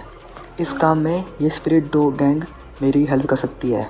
Mid grade corpse puppet level 3 corpse शॉर्जर, टैलेंट, स्टेल्थ टेक्निक और घोस्टली फायर थ्रोन। ये बुरा नहीं है, एक मिडिल ग्रेड का कॉर्प्स पपेट 2 टैलेंट के साथ एक अच्छा कैंडिडेट असैसिन के लिए। तो तुम्हारा नाम शाओ वाओ है। चापलूसी करते हुए फाइट, अब समय आ गया है बदला लेने का। मुझे निराश मत करना। स्पिरिट डॉग गैंग, मैं आ रहा हूँ। होटल एंट्रेंस, प्लेइंग कार्ड्स, तुम तो अब गए। वहाँ पे कौन है? उस बंदे ने कितने अजीब कपड़े पहने हैं। क्या वो यहाँ पे कुछ कॉस्प्ले वगैरह कर रहा है? तुम मेरी बात कर रहे हो? मैं इस गैंग का आज से न्यू बॉस हूँ। तुम पागल, कहाँ से आए हो तुम? जल्दी निकलो यहाँ से। हाँ, तुम यहाँ के बॉस बनना चाहते हो? मेरा लंड, अटैक, ग्रैब, एडवांस ज़ोंबी, तुम पागल कहेंगे। शाबाओ, डील करो इनसे। अगर तुम अपने हालात इसके जैसा नहीं करना चाहते, जल्दी अपने बॉस को बुलाओ। हमें मत मारो, हम बॉस को बुलाते हैं। क्या तुम मुझे ढूंढ रहे हो? तो ये है ट्रांसेंडेंट ह्यूमन। मैं इसकी बॉडी से वीक स्पिरिचुअल पावर को महसूस कर पा रहा हूँ, पर ये मुझसे कमज़ोर है। ये कितना ताकतवर होगा जब ये मेरा कॉर्प्स पपेट बनेगा। तुम कौन हो और तुम क्या चाहते हो मुझसे? तुम मेरे एरिया में आए और तुमने मेरे सारे सामान को आग लगा दिया, और तुम मुझसे क्या चाहते हो? मैं यहाँ पे बदला लेने आया हूँ। क्या वो लाशों के साथ इतना घिनौना काम तुमने किया था? क्या ये भी एक ट्रांसेंडेंट ह्यूमन है? नहीं, ये उससे भी ज़्यादा ताकतवर है, और इसकी जो एबिलिटी है वो ज़ोंबी को कंट्रोल करने की है। ये सिर्फ एक गलतफहमी है। मैं तुम्हारे लिए एक नया मॉल बना दूँगा। क्या बोलते हो तुम? मैंने सुना है जो ये आधी सिटी है ये तुम्हारी है, और एक मॉल से मेरा कुछ नहीं होगा। तुम्हें और क्या चाहिए? तुम्हें जो चाहिए तुम मांग लो। अभी मेरा मूड अच्छा है, इसके बाद मैं तुम्हारी कोई बात नहीं सुनूंगा। मुझे ये पूरी की पूरी स्पिरिट डॉग गैंग चाहिए। मुझे लगता है तुम मरना चाहते हो, है ना? ब्लैकी, येलो, वाइट, इसे ख़त्म कर दो। जो स्पिरिट डॉग होते हैं वो उनके ऊपर अटैक करते हैं, और शाओ वाओ जो है अपनी गोल्डन लाइट इनकंटेशन जो है कल्टीवेशन आर्ट का यूज़ करता है और स्पिरिचुअल बैरियर बनाता है, जिससे कि उस कुत्ते के सारे डांट जो है टूट जाते हैं, और शाओ हमारे उस बॉस के पीछे आके खड़ा हो जाता है और उसके ऊपर अटैक करता है यून फायर थ्रोन का, और वो अपने फिर से उसी कुत्ते के पीछे जो है छुप जाता है। जो टैंगू है और शाओ वाओ है वो दोनों हैरान होकर देखते हैं उसकी ओर, और बॉस बोलता है जो ये शाओ वाओ और टैंगू है इसने मेरे कुत्ते को मार दिया है, और अब ये इतने ताकतवर हो चुके हैं कि ये एक हाई लेवल के ज़ोंबी के बराबर हैं। और फिर वो बाकी अपने दोनों कुत्तों को ऑर्डर देता है कि मुझे बचा, और फिर से जो है वो दूसरे कुत्ते भी हमारे हीरो के आसपास जो है घूमने लगते हैं। तो हमारा हीरो बोलता है तुम्हें लगता है कि जो ये तुम्हारे कुत्ते हैं हमारे अटैक तुम्हारे लिए सहते रहेंगे? इन जानवरों को भी पता है कि तुम्हें किसके आगे झुकना चाहिए। तो हमारा हीरो बाकी लोगों को भी बोलता है क्या तुम्हें भी इन्हीं कुत्तों की तरह स्केपगोट बनना है या मेरे आदमी बनोगे? तो बॉस बोलता है कि तुम्हें इतनी जल्दी खुश होने की ज़रूरत नहीं है। जो स्पिरिट डॉग गैंग है, जो ये लोग हैं, ये मेरे लोग हैं, और अब तुम मरोगे। तो वो अपनी गन निकालता है और हमारे हीरो के ऊपर 3-4 फायर करता है। तो हमारा हीरो भी एक फनी स्माइल देता है और अपने सेंटीपीड से उस सारी की सारी गोलियों को जो है वो रिफ्लेक्ट कर देता है इधर उधर। जो गैंग का बॉस होता है वो बहुत ज़्यादा हैरान होता है देख के। हमारा हीरो बोलता है तो यही था तुम्हारा ट्रम्प कार्ड, मुझे तो लगा तुम कुछ खास करके दिखाओगे। तो जो बॉस है वो अपने हाथ से वो गन जो है नीचे गिरा देता है और हमारे हीरो के आगे झुक जाता है, और वो बोलता है कि आज से जो ये स्पिरिट डॉग गैंग है ये तुम्हारी है, मुझे अब जाने दो। तो हमारा हीरो बोलते हैं जो ये स्पिरिट डॉग गैंग है ये तो मैं लूँगा ही, पर मुझे तुम्हारी बॉडी भी चाहिए। तो उस गैंग का जो बॉस होता है वो ब्लश करते हुए बोलता है कि मुझे लड़कों में वैसे कुछ इंटरेस्ट नहीं है, अगर तुम्हें मेरी बॉडी चाहिए तो मैं कुछ कह नहीं सकता। तो इधर हमारा हीरो बोलता है कि तुम गलत मत सोचो, मैं कुछ और कह रहा था। तो हमारा हीरो लिटिल टाइगर को ऑर्डर देता है कि इस जो बॉस है इसको बांध दो। दूसरे बंदे को ऑर्डर देता है जो ये 2 कुत्ते हैं इन्हें तुम संभालोगे, और बाकी के लोग जो है हमारे हीरो को मास्टर बोलते हैं। तो हमारा हीरो बोलता है कि अब तो तुम्हें पता लग ही गया होगा तुम्हें क्या करना है। तो गैंग का बॉस हमारे हीरो को सारी की सारी कहानी बताता है कि 10 साल पहले आसमान से जो है बहुत सारे स्टार का एक्सप्लोजन हुआ था, और उसका जो एनर्जी था वो हमारे इस वर्ल्ड के ऊपर जो है बारिश की तरह गिरने लगा, और सारे के सारे लोग जो हैं उस नीचे आके मर गए, और या तो उनकी जो बॉडी है वो म्यूटेट हो गई और सारे के सारे ज़ोंबी बन गए, इधर उधर लोगों को मारने लगे। और उन्हीं सब में से जो है बहुत कम लोग जो हैं उनको एक एक्स्ट्रा ऑर्डिनरी टैलेंट मिला और वो पावरफुल बने। उन लोगों की बॉडी के अंदर जो कोर होती है उनके हिसाब से उन्हें लेवल 1 से लेवल 9 में जो है नापते हैं। और जो ये डोंगफू सिटी है ये छोटी सिटी है, और हमारी सिटी जो है लियांगजिन प्रोविंस के अंदर आती है और फ्लेम नेशन के राज में है ये। और इस जो है सिटी के अंदर 2 पावरफुल गैंग है, एक तो हमारी स्पिरिट डॉग गैंग और ब्लैक सिक्योरिटी कंपनी। अगर तुम्हें कुछ और जानना है तो मैं तुम्हारे लिए सब कुछ ढूंढ सकता हूँ। तो हमारा हीरो जो है शाओबाओ को ऑर्डर देता है, इसको जो है मेडिकल बाथ में ले जाओ। तो बॉस बोलता है क्या मेडिकल बात है, जो ये मेडिकल बात है मैं सिर्फ तुम्हारे लिए यही प्रिपेयर कर पाया इस टाइम पे। इसके अंदर नहाने के बाद जो तुम्हारा टैलेंट है और तुम्हारी पावर है और भी बढ़ जाएगी। तो बॉस बोलता है ब्रदर आपने तो कहा था कि आप मुझे जाने दोगे अगर मैं आपको एक गैंग दे दूंगा तो। और इधर हमारा हीरो बोलते हैं अब ये बढ़िया चांस है अपनी ब्लड जो ट्रांसफॉर्मेशन अरे है इसे यूज़ करने का और ज़ोंबी को सेक्रीफाइस करने का। तो हमारा हीरो अपनी स्वॉर्ड के ऊपर उड़ता हुआ जा रहा होता है बिल्डिंग के आसपास से, और वो बोलते हैं जो स्पिरिट स्टोन है वो ब्लड ट्रांसफॉर्मेशन अरे को आधे घंटे तक चला सकते हैं। मुझे एक ऐसी जगह ढूंढनी पड़ेगी जहाँ पे बहुत सारे ज़ोंबी होंगे। साइड बाई साइड की जो है बिल्डिंग पे ध्यान मारता है और वहाँ पे 3-4 जो है बंदे खड़े होते हैं रूफ टॉप पे। 2 लोग जो हैं वो गेट को रोक के रखते हैं और गेट के पीछे से ज़ोंबीज जो हैं वहाँ पे आने की कोशिश करते हैं। वहाँ पे एक आदमी जो है अपने हाथ में सूटकेस लेके खड़ा होता है और बोलता है इस बैग के अंदर 3 जो है मॉन्स्टर कोर हैं और इसे हमने अपनी जान पर खेल कर जो है तुम इसे ले जाओ और मुझे यहाँ पे छोड़ जाओ। बंदा बोलता है सिक्योरिटी कंपनी का, बंदा बोलता है मिस्टर जैंग आप जो हैं हमारी सिटी के बेस्ट साइंटिस्ट हैं, हमारी लाइफ ज़रूरी नहीं है, आपकी लाइफ ज़रूरी है हमारे से, आप टेंशन मत लीजिए। हमारी जो है सिक्योरिटी कंपनी के लोग आते ही होंगे, हमने जो है डिस्ट्रेस सिग्नल दे दिया है। अब ये वर्ल्ड जो है चेंज हो चुका है, अगर हमें इसको दोबारा से रेस्क्यू करना है तो हमें बहुत ज़्यादा मेहनत करनी पड़ेगी। और पीछे से जो है ज़ोंबी पूरा का पूरा जोर लगाते हैं और दोनों लोगों को धक्का मारते हैं और सारे के सारे ज़ोंबी जो है उनके ऊपर अटैक करने के लिए आ जाते हैं। अब वो बोलते हैं कि अब तो हम गए। तो इधर हमारे हीरो की जो है स्वॉर्ड नीचे आती है और सारे सारे ज़ोंबीज़ की गर्दन जो है वो काट के इधर उधर जो है उनकी लाशें बिखार देती है। तो हमारा हीरो बोलता है मुझे तो लगता है कि तुम बहुत मज़े कर रहे हो यहाँ पे, है ना। तो थैंक यू, तुम्हारा बहुत बहुत शुक्रिया हमारी जान बचाने के लिए। तुम्हारे इस बैग में ऐसा क्या है जिसके पीछे ज़ोंबी आ रहे हैं? इस बैग के अंदर लेवल 3 के ज़ोंबी का बीस्ट कोर है। चलो तो मुझे भी देखने दो, प्लीज़ इसे मत लो, ये हमारी रिसर्च के लिए बहुत ज़रूरी है। इसके बिना हम पावरफुल वेपन नहीं बना पाएंगे जिससे हम इन सारे ज़ोंबीज़ को ख़त्म कर पाएँ। तो ये है जिससे ज़ोंबी को पावर मिलती है। इसके अंदर स्पिरिचुअल पावर कितनी कम है, एक लो ग्रेड के स्पिरिचुअल स्टोन जितनी। तुम टेंशन मत लो, ये मेरे लिए कोई ज़रूरी नहीं है। ये लेवल 3 का ज़ोंबी कोर है और ये बोल रहा है इसके लिए ज़रूरी नहीं है।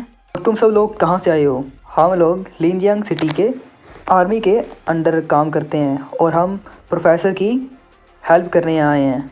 सिर्फ तुम लोग नहीं, हमारे साथ ब्लैक ब्लेड सिक्योरिटी कंपनी के लोग भी थे। और मैं क्या पूछ सकता हूँ कि आर्मी के लोग हमारे इस एरिया में क्या कर रहे हैं? लियांजिंग सुनने में तो कितना ताकतवर लगता है, पर ये वूजी सेक्ट के कंपेयर में कुछ भी नहीं है। और इस खतरनाक माहौल के अंदर तुम्हें जो भी दिखे उसे तुम अपना दोस्त बना सकते हो। मैं तुम्हारी हेल्प कर सकता हूँ यहाँ से सेफली निकलने में। रियली क्या तुम हमारी हेल्प करोगे? हम तुम्हारे लिए कुछ भी करेंगे, पर हम रूल्स के खिलाफ नहीं जा सकते। तुम्हें इसकी कोई टेंशन लेने की ज़रूरत नहीं है, तुम सिर्फ यहाँ ऊपर रहो, बाकी ज़ॉम्बीज़ को मैं देख लेता हूँ। और मैंने टेलिस्मान से इस गेट को रीइंफोर्स कर दिया है और ज़ॉम्बी अब इसको तोड़ नहीं पाएंगे। तुम लोग यहीं रहो। और फिर वो अपना सोल बैनर निकालता है और अपने सोल बैनर को जो है बिल्डिंग के बीचों बीच लगा देता है। वो बोलता है ये बेसिक ब्लड ट्रांसफॉर्मेशन अरे है, बड़ी नहीं है पर ठीक है इस छोटी सी बिल्डिंग के लिए। इस ज़ोंबी कोर ने बहुत सारे ज़ोंबीज़ को जो है यहाँ पे इकट्ठा कर दिया है। और अब तुम तैयार हो जाओ, हम यहाँ से जा रहे हैं और तुम लोग मेरे साथ जा रहे हो। और साइंटिस्ट बोलता है ठीक है हम तुम्हारे साथ जाएंगे। इसको हमें मारने के लिए इतने प्लान बनाने की ज़रूरत नहीं है, ये चाहे तो हमें कभी भी मार सकता है। और फिर हमारा हीरो तीनों को पकड़ लेता है और उड़ाते हुए ज़मीन पर ले आता है। और अब तुम लोग अपने रेस्क्यू के लिए अपने लोगों को बुला सकते हो। थैंक यू, तुम्हारी इस हेल्प का हम एहसान भुला नहीं पाएंगे। पर तुम्हारा नाम क्या है? मेरा नाम चूशवान है। और फिर हमारा हीरो जो है वहाँ चला जाता है। साइंटिस्ट बोलता है इस बंदे की जो पावर है एक रेगुलर ट्रांसेंडेंट से बहुत ज़्यादा है, मुझे जल्दी जाकर जनरल को इसके बारे में बताना पड़ेगा। हमारा हीरो यहाँ पे अपनी ब्लड ट्रांसमिशन अरे को ऑन कर देता है जिससे वो सारे के सारे आसपास के ज़ोंबीज़ का ब्लड जो है इकट्ठा करने लगता है। और बोलता है ये ब्लड ट्रांसमिशन अरे तो कितना बढ़िया काम कर रही है, इतनी सारी ब्लड ऑर्ब से तो मैं लेवल 9 तक कभी भी ब्रेक थ्रू कर सकता हूँ। हाँ ये क्या हो रहा है? ये तो गोल्डन फ्लावर ऑफ मेरिट है। ये तो तब मिलते हैं जब हमने कुछ अच्छा काम किया होता है। क्या यहाँ पे ज़ोंबीज़ को मारने से हेवन हमें मेरिट देता है? और हमारी डिमोनिक कल्टीवेशन की हिस्ट्री में कभी ऐसा नहीं हुआ होगा कि लोगों को मारने पर हमें कारमा के बजाय लक मिल रहा हो। और ऐसा शानदार काम सिर्फ मैं ही कर सकता हूँ। तो ऐसा फील होता है जब हमें मेरिट मिलती है। और मैं फील कर पा रहा हूँ कि मेरी लाइफ स्पैन बढ़ रही है और मेरा लक और फॉर्च्यून भी इंक्रीज़ हो रहा है। इसीलिए शायद वो राइचस कल्टीवेटर हम डिमोनिक कल्टीवेटर को हमेशा ख़त्म करना चाहते हैं इस मेरिट के लिए। और अगर फ्यूचर में मैं लाखों करोड़ों ज़ॉम्बीज़ का सेक्रीफाइस करूँगा तो मुझे कितना मेरिट मिलेगा। इससे तो मेरा फ्यूचर जो है बहुत ब्राइट हो जाएगा और मैं एक कदम और आगे बढ़ सकता हूँ सेजहुड की ओर। तो चैप्टर 9 की शुरुआत में हम देखते हैं ब्लैक विलेट सिक्योरिटी कंपनी का हेडक्वार्टर। क्या तुम लोग एल्डर जैंग को वापस ले आए सही सलामत? पर आते वक्त हमें बहुत सारे ज़ॉम्बीज़ की सूखी हुई लाशें मिली थी और एल्डर जैंग भी हमें कुछ बता नहीं रहे, वो हमसे कुछ छुपा रहे हैं। जो लोकेशन है स्पिरिट डॉग हेडक्वार्टर के आसपास है। तुम जाकर जाओ होंग से पता करो। क्या जाओ होंग? वो लेवल 1 का ट्रांसेंडेंट बंदा है, मैं उसके पास जाऊँ? टेंशन मत लो, हमारी गैंग के पीछे आर्मी का हाथ है, वो कभी हिम्मत नहीं करेगा हमसे पंगा लेने की। एक बार आर्मी यहाँ आ जाएगी तो ये पूरी की पूरी सिटी हमारी होगी। ये बंदा लीडर है ब्लैक विलेट सिक्योरिटी कंपनी का। फिर हमारा हीरो खाना खा रहा होता है, बॉस खाना बन चुका है। ये लोगों को कितना फ़ायदा है, ये लोग आसपास के ज़ॉम्बीज़ को भी मारते हैं और मेरे खाने का भी ध्यान रखते हैं। और इस मेरिट के बेनिफिट के बाद मुझे फ्यूचर में मासूम लोगों को मारने से परहेज करना पड़ेगा, इससे मेरी मेरिट कम हो सकती है। और वो बोलता है चलो मेरे साथ बैठो और खाना खाओ। और सारे के सारे लोग जो हैं बहुत खुश होते हैं और बोलते हैं कि पहले जो बॉस थे वो कितने खूंखार थे और हमेशा गुस्से में रहते थे, पर आप तो बहुत अच्छे हैं। और फिर वो खाना खाते हैं और उनमें से एक जो डंपलिंग होता है वो नीचे गिरता है तो उसके अंदर से गू वर्म निकलता है। हमारा हीरो बोलता है एक ज़िंदा इंसान से बढ़िया एक मरा हुआ बंदा होता है जो कि मुझे कभी धोखा नहीं देगा और इसके बाद पूरी की पूरी गैंग मेरे कंट्रोल में होगी। तो फिर हमारा हीरो दूसरे कमरे में आता है और बोलता है कि अब तुम्हें बहुत टाइम हो गया इसके अंदर रहते हुए, जल्दी बाहर आओ और मुझे डिसअपॉइंट मत करना। तो उसके अंदर से गैंग का बॉस है वो बाहर आता है और हमारा हीरो उसकी पूरी बॉडी को चेक करता है। इस ज़ॉम्बी का जो आर्म है इसके ऊपर पहले ही एक मैजिक वेपन लगा हुआ है, क्या बात है। और वो ज़ॉम्बी जो है गुस्सा दिखा रहा होता है हमारे हीरो को। तो हमारा हीरो बोलता है तो तुम अभी से इतने नखरे कर रहे हो। फिर वो अपना ऑरा रिलीज़ करता है और बोलता है जल्दी अपने घुटनों पे आओ। तो वो जो बॉस होता है वो डर के मारे घुटनों पे आ जाता है। और ये होता है लेवल 7 का कॉर्प्स सोल्जर, गोल्डन लाइट और डिवाइन बॉडी। और वो बोलता है ये बुरा नहीं है, तुमने मुझे डिसअपॉइंट नहीं किया है और तुम्हारा नया नाम होगा शाओलोंग। शाओहू और शाओबाओ, तुम तीनों हमारे एरिया में एक चक्कर लगा के आओ। तुम दोनों इसे हमारे रूल समझा दो, इसे क्या करना है और क्या नहीं। और फिर वो एक रोड करते हैं और बाहर चल जाते हैं। ब्लैक विलेट सिक्योरिटी कंपनी का बंदा जो है एक टैंक के अंदर हमारे हीरो के एरिया में आके कुछ चेक कर रहा होता है। इस जगह में क्या प्रॉब्लम है, ये स्पिरिट डॉग गैंग कभी ऐसा बर्ताव नहीं करती थी और ये हाई लेवल के ज़ॉम्बी यहाँ घूम रहे हैं और जाओ लोंग के जो स्पिरिट डॉग हैं वो भी इनके साथ हैं। कहीं जाओ लोंग मर तो नहीं क्या और उसके स्पिरिट डॉग गैंग ख़त्म हो गई हो। और फिर वो बोलता है डैम इन्होंने मुझे देख लिया है। और फिर जो बड़ा वाला ज़ॉम्बी होता है वो जाता है और बोलता है मैं तो गया काम। और शाहू उसे उसके कंधे पे हाथ रखता है और बोलता है लिटिल टाइगर उसे रोक लेता है।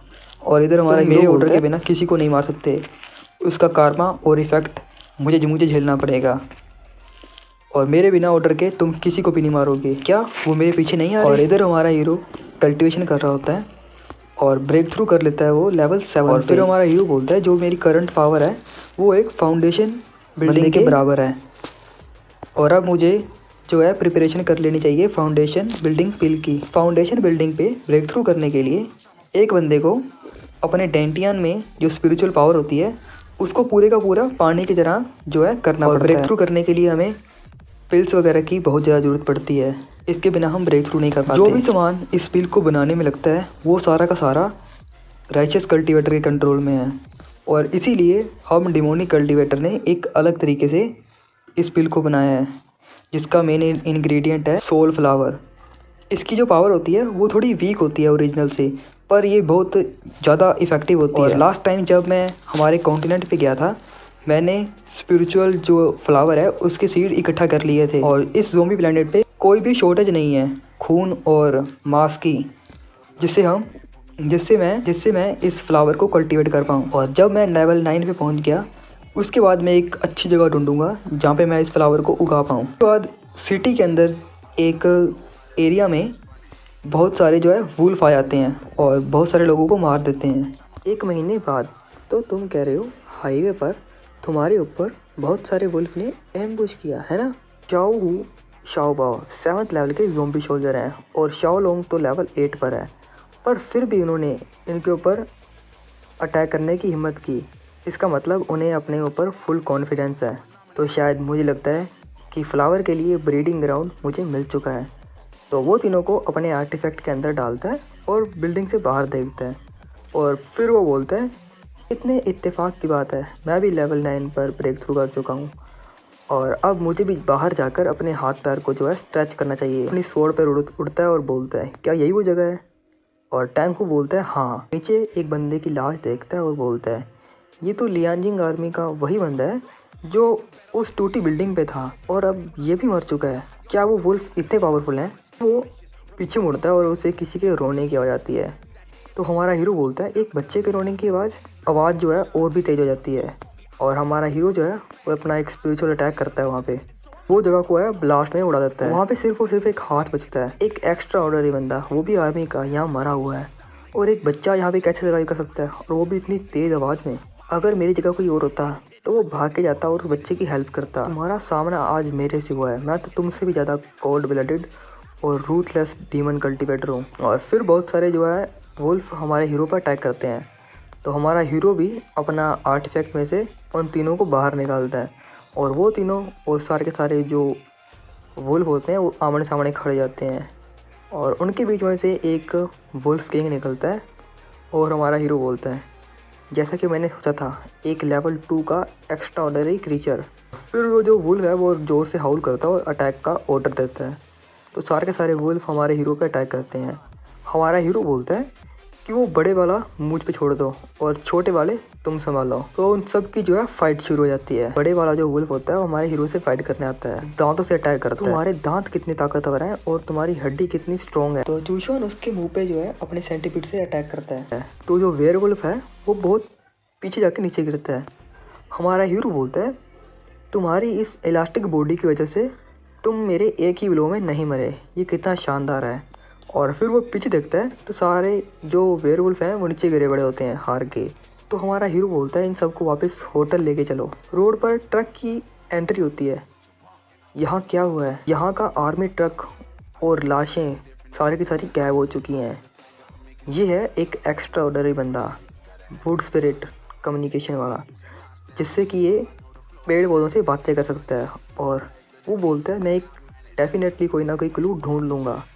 और वो अपनी पावर से ट्री की मेमोरीज चेक करता है। इसके अंदर टैंग हू और वो तीनों के तीनों ज़ॉम्बीज़ जो हैं सारे के सारे वुल्फ को घसीटते हुए ले जा रहे होते हैं और ट्रक के अंदर हमारा हीरो बैठा होता है और वो बोलता है, यहाँ पर एक आदमी, 3 ज़ॉम्बी और वुल्फ में फाइट हुई है और जो वुल्फ है वो हार चुके हैं। जो वुल्फ किंग है वो 2nd लेवल का क्रीचर था, पर उसके हाथों से कौन बच सकता है? हम इस डोंगहू सिटी के अंदर कितने सालों से रह रहे हैं, पर हमें नहीं पता था कि एक लेवल 3 का एक्स्ट्रा ऑर्डिनरी बंदा भी यहाँ पे रहता है। और लेवल 3 पर ब्रेक थ्रू करने के लिए कितने सारे रिसोर्सेज की ज़रूरत पड़ती है। इसका मतलब वो अकेला नहीं है। जो ये डोंगहू सिटी है ये बहुत ख़तरनाक है। ऊपर से तो सिर्फ और सिर्फ हाई लेवल के ज़ॉम्बी और अंदर इतना पावरफुल बंदा जिसके बारे में हमारे पास कोई इन्फॉर्मेशन नहीं है। फिर वो एक लंबा सांस लेता है और बोलता है कि तुम सारे के सारे जो हमारे भाई हैं उनकी लाशों को आग लगा दो और गाड़ दो। तो फिर वो बोलता है, नहीं रुको, उस बंदे के साथ कुछ ना कुछ गड़बड़ जरूर है। तो हमारा हीरो होटल में आता है और अपनी स्पिरिचुअल रे का यूज़ करके mist formation, spirit gathering formation और ऊपर से कैमोफ्लेज वाला एक बैरियर बनाता है और बोलता है, यहाँ पे जो स्पिरिचुअल पावर है कितनी ज़्यादा है, यहाँ पर तो कोई भी कल्टिवेट कर सकता है, तुम सभी लोग यहाँ पे सब्जियाँ उगाओ। फिर वो बंदे बोलते हैं, हमारे बॉस कितने पावरफुल हैं, वैसे एक ज़ॉम्बीज़ का अटैक हुआ है, हमें कितनी परेशानी हो रही थी ये सारी सब्जियाँ उगाने में, पर आपने तो हमारी सारी प्रॉब्लम जो है वो सॉल्व कर दी। और बॉस ने जो हमें ये प्लांट दिए हैं इनके अंदर कितनी पावर है और वाइटैलिटी है। तो हमारा हीरो बोलता है, मैं फूड सप्लाई तुम पर छोड़ता हूँ और अब मैं कल्टीवेशन करने के लिए जा रहा हूँ। एक अलग कमरे में आता है और वुल्फ को देखकर बोलता है कि मेरी फाउंडेशन बिल्डिंग पिल के लिए तुम बहुत ज़रूरी हो। चैप्टर 11 की शुरुआत में हम देखते हैं तो हमारा हीरो जो है अपने कॉन्टिनेंट पे वापस आ चुका है। जब तक मेरा स्पिरिट प्लांट पकेगा तब तक मेरे ब्लड मिरर की जो पावर है वो भी रिस्टोर हो जाएगी। मेरा यहाँ आने का मकसद है कि मैं कोई पावरफुल कल्टीवेशन टेक्निक को ढूंढ पाऊँ जो कि फाउंडेशन लेवल पे हो, और मुझे फिर से किसी न किसी डिसाइपल को ढूंढना पड़ेगा वो जी सके जो मुझे अंकल लू तक ले जाए। और फिर वो दूर दूर की आवाज़ें सुनने लगता है। फिर एक बंदा बोलता है, ब्रदर वे, क्या झांग चैंग यहाँ आएगा? हमारा हीरो बोलता है, तुम्हें ढूंढ लिया वे हुआ एंड चांगी। मैं तो डर रहा हूँ जो झांग चैंग है कहीं वो वूजी सैट के साथ मिलके हम पे अटैक ना कर दे। वो फैमिली भी हमें एक बार छुपा सकती है, 2 बार छुपा सकती है, पर तीसरी बार नहीं। हमें केयरफुल और ध्यान से रहना पड़ेगा। तो हमारा हीरो बोलता है, केयरफुल रहना ही जरूरी नहीं है। अगर झांग चैंग धोखेबाज नहीं भी है तो भी वो कोई ना कोई ट्रबल जो है खड़ी कर सकता है और मुझे इन सब से दूर रहना चाहिए। तो आसमान से उड़ता हुआ किसी का सर नीचे गिरता है तो लोग जो है डर जाते हैं और बोलते हैं, जल्दी यहाँ से दूर हटो। तो उन्हें दिन दिहाड़े किसी का खून किया है, ये तो बहुत बड़ा क्राइम है। और फिर वो अपना इंट्रोडक्शन देता है बंदा, मेरा नाम यांग हाओ है, मैं 4th स्टूडेंट हूँ शेंग सेक्ट का। वूजी सेक्ट के लोगों को मारने का मुझे ऑर्डर मिला है। ये सर डिमोनिक कल्टीवेटर चांग गी का है। फिर जो बंदा बोल रहा होता है वो बोलता है, मुझे माफ़ करना, मैंने तुम्हें गलत समझा। तो वो बंदा उस बंदे के हाथ और शायद पैर भी काट देता है और बोलता है, इग्नोरेंट फूल, तुम्हें अगर कुछ ना पता हो तो बीच में मत बोला करो। फिर वो जोर से हंसता है और बोलता है, हाँ तुम्हें ढूंढ ही लिया, मैंने तुम्हें ढूंढ लिया, तुम यहाँ से भागने की हिम्मत मत करना। अब लोग बात करते हैं, ये यांग हाओ है, ये बहुत ज़्यादा पावरफुल है, तुम अपनी आवाज़ नीचे रखो, ये जीनियस है शेंग सेक्ट का और ये प्रमोट होने वाला है डायरेक्ट डिसाइपल में। मैंने तो ये भी सुना है ये डीमन कल्टीवेटर से बहुत ज़्यादा नफरत करता है। वूजी सेक्ट के टॉप 10 में से 3 स्टूडेंट हैं, उसको इसी ने मारा है। इतने यंग एज में 9th लेवल पे है ची रिफाइनमेंट के। शायद ये फ्यूचर में सेक्ट लीडर ही बन जाए। मुझे लगता है जो ये यांग हाओ है वही जो है इनके पीछे पड़ा हुआ है। जीनियस डिसाइपल कितना बड़ा शिकार है मेरे लिए। और उसके बाद 2 लोग आगे भाग रहते हैं और पीछे जो है वो यांग हाओ भाग रहा होता है। तुम वूजी सेक्ट के कायर लोग, तुम मरने लायक हो। तो फिर वो अपना एक फिंगर अटैक करता है उसके ऊपर, तो जिसे वो देख कर डर जाते हैं। वो अटैक जो होता है हमारा हीरो रोक लेता है। फिर वो बंदा बोलता है, तुम कौन हो और तुमने मेरा स्पिरिचुअल अटैक भी रोक लिया है, देखने से तुम भी बहुत ताकतवर लग रहे हो, क्या तुम भी वूजी सेक्ट के? हमारा हीरो बोलता है, क्या तुम मुझे इतनी जल्दी भूल गए?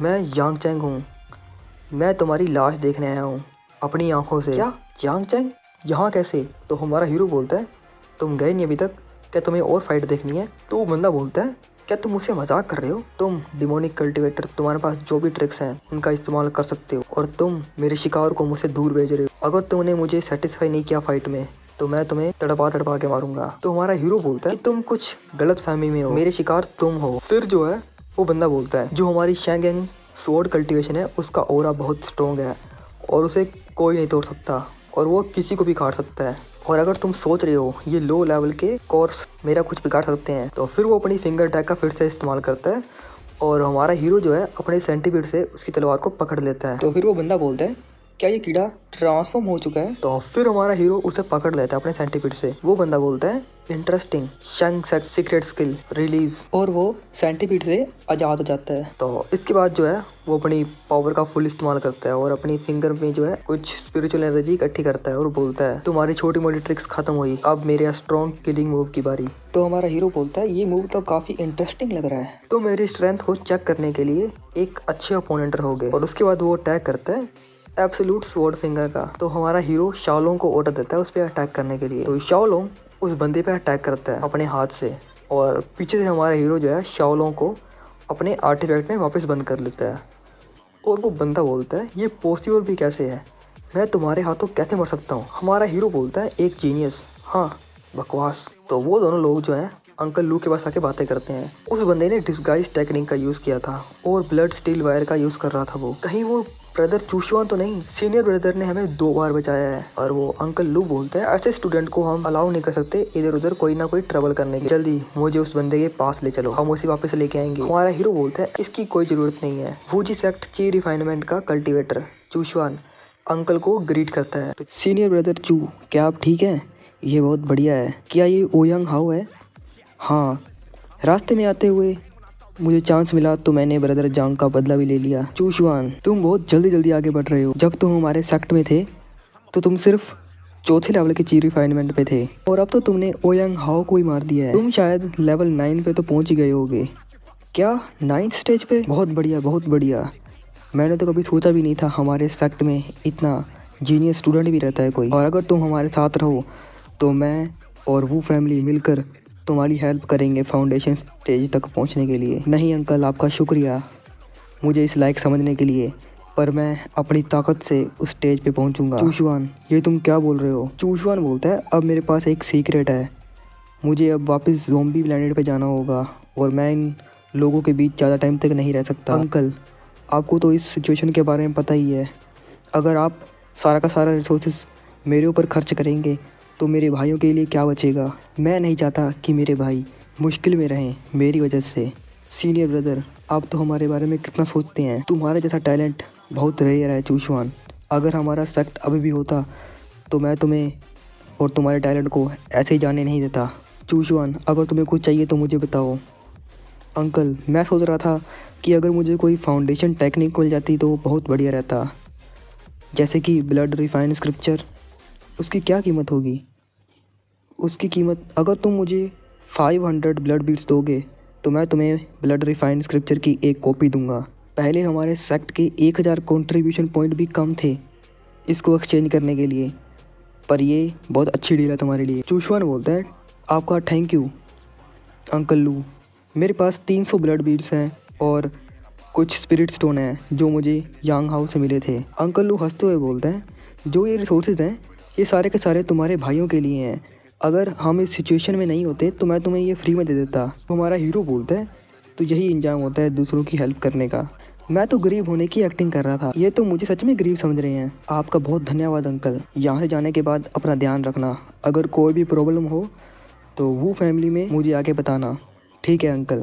हमारा वूजी सेक्ट एक डिमोनिक स्कूल था और ये अंकल लू भी अच्छे नहीं हो सकते। हमारे स्कूल के बाद मुझे तो नहीं लगता कि इस कॉन्टिनेंट पे कोई अच्छा इंसान बचा भी होगा। अंकल लू, आपके पास इतने सारे ब्लड बीड्स कहाँ से आए? ये सारे के सारे रिसोर्सेज ब्रदर चू ने हमें दिए हैं। क्या वो अभी भी जिंदा है? वो जिंदा भी है और वो 9th लेवल पर ब्रेक थ्रू कर चुका है और उसने यांग हाओ को भी मारा है। क्या उसी बंदे ने उन गार्ड्स को मारा था पहले भी? वो इतनी जल्दी इतना ताकतवर कैसे हो सकता है? शोमिंग, अगर तुम ब्रदर से इतनी नफरत करते हो तो उनके ये ब्लड बीड्स तुम्हें नहीं चाहिए होंगे, है ना? इन्हें हम रख लेंगे। नहीं, मुझे चाहिए, मुझे चाहिए। डैम इट चूशवान, मुझे लगता है कि तुम्हें कोई अच्छी अपॉर्चुनिटी मिली होगी, अदरवाइज तुम इतनी जल्दी इतने ताकतवर कैसे हो सकते हो? तुम हमसे ऐसा क्या छुपा रहे हो? तो हमारा हीरो ज़ॉम्बी प्लैनेट पे वापस आ जाता है और दोनों के दोनों जो स्पिरिट डॉग होते हैं उनको सहलाता है आते ही। बॉस, आप 2 महीने के बाद आए हो और हमने सारे के सारे वेजिटेबल भी हार्वेस्ट कर लिए हैं। लिटिल टाइगर और 2 डॉग्स की मदद से और स्पिरिचुअल अरे, इनके यहाँ होने से हमारे होटल की ओर किसी ने आँख उठा के भी नहीं देखा होगा। ये बहुत अच्छी बात है, सब कुछ सही जा रहा है। अब सबसे ज़रूरी बात है मेरा स्पिरिचुअल फ्लावर। हीरो जो है उस कमरे में जाता है और वो देखता है कि वहाँ पे बहुत सारे जो है स्पिरिचुअल फ्लावर। ये तो इतने हैं कि इनसे मैं 3 फाउंडेशन पिल बना सकता हूँ। और उसके बाद हमारा हीरो जो है उस वुल्फ के पास आता है, तो तुम अभी तक जिंदा हो, है ना? तुम मरे नहीं। अब तुम्हारा काम जो है ख़त्म हो चुका है, अब तुम मर जाओ।